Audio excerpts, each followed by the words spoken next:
आखिरकार supreme court ने Airtel, idea और वोडाफोन को 10 साल का टाइम एजीआर चुकाने के लिए दे ही दिया है, जिसकी वजह से कंपनियां बंद होते होते बच गई हैं। लेकिन ये एजीआर होता क्या है और ये इतना कैसे बढ़ गया कि इन कंपनीज को अपने बंद करने तक की नौबत आ गई। चलिए इसके बारे में डिटेल में समझते हैं। अब जिस तरह से अगर कोई भी कंपनीज शुरू होती है तो उन्हें कुछ न कुछ टैक्स अपने रेवेन्यू का सरकार को देना होता है।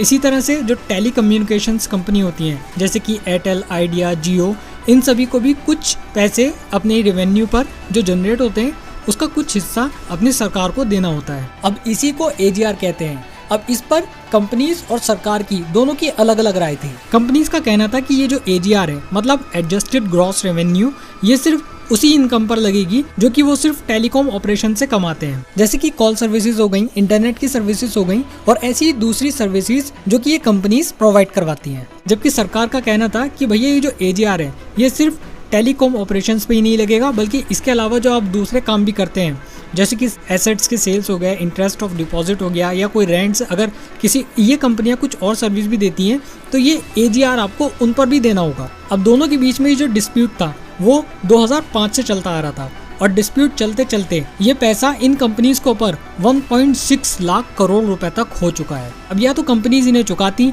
या फिर वो दिवालिया हो जाती और बंद हो जाती। लेकिन अब सवाल ये आता है कि ये कंपनियां इतना पैसा चुकाती कैसे, क्योंकि इनकी खुद की इनकम और इनकी खुद की वैल्यू भी इतनी नहीं है जितना कि इनको पर एजीआर लगा हुआ है। अब सुप्रीम कोर्ट को इनको पर फैसला देना था। अब सुप्रीम कोर्ट अगर इनको एजीआर चुकाने के लिए समय नहीं देता तो इन कंपनीज को अपने बंद करने तक की नौबत आ सकती थी। लेकिन सुप्रीम कोर्ट ने आज जो वर्डिक्ट दिया है उसमें कहा है कि आपको 31 मार्च 2021 तक अपना जो 10% एजीआर है वो चुकाना होगा और बाकी का एजीआर 31 मार्च 2031 तक चुका सकते हैं और जो कि इंस्टॉलमेंट में भी की जा सकती है। अगर आप 31 मार्च 2031 तक ये पैसा चुकाने में नाकामयाब रहे तो आपको इंटरेस्ट भी देना पड़ेगा, पेनल्टी भी लगेगी आप पर। हालांकि सरकार ने सुप्रीम कोर्ट से गुजारिश की थी कि वो इन्हें कम से कम 20 साल का समय दे, जबकि ये जो खुद कंपनीज हैं उन्होंने 15 साल का समय मांगा था। फिलहाल जैसे ही सुप्रीम कोर्ट का ये वर्डिक्ट आया तब से इन कंपनीज के अंदर भी थोड़ी जान आई होगी कि अब उनकी कंपनीज बच सकती है, क्योंकि अब उन्हें 10 साल का समय मिल चुका है जिसमें वो इंस्टॉलमेंट के अंदर इन पैसों को चुका सकते हैं। सुप्रीम कोर्ट के इस वर्डिक्ट के आने से वोडाफोन आइडिया के जो शेयर थे वो 20% मार्केट में गिर गए, जबकि रिलायंस जियो इन्फोकॉम और भारती एयरटेल के जो प्राइस थे, शेयर प्राइस थे, वो 1.85% से बढ़ गए।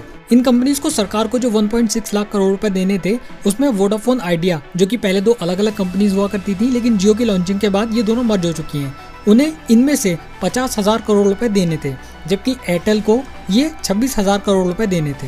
लेकिन आज सुप्रीम कोर्ट ने इन्हें इनका एजीआर चुकाने के लिए 10 साल का समय दे दिया है। सो गाइस, इस वीडियो में इतना ही। अगर आप ये वीडियो फेसबुक पर देख रहे हैं तो हमारे पेज को लाइक जरूर करें और अगर आप ये वीडियो यूट्यूब पर देख रहे हैं तो हमारे चैनल को सब्सक्राइब जरूर करें। मैं मिलता हूँ आपसे नेक्स्ट वीडियो में, तब तक के लिए टेक केयर।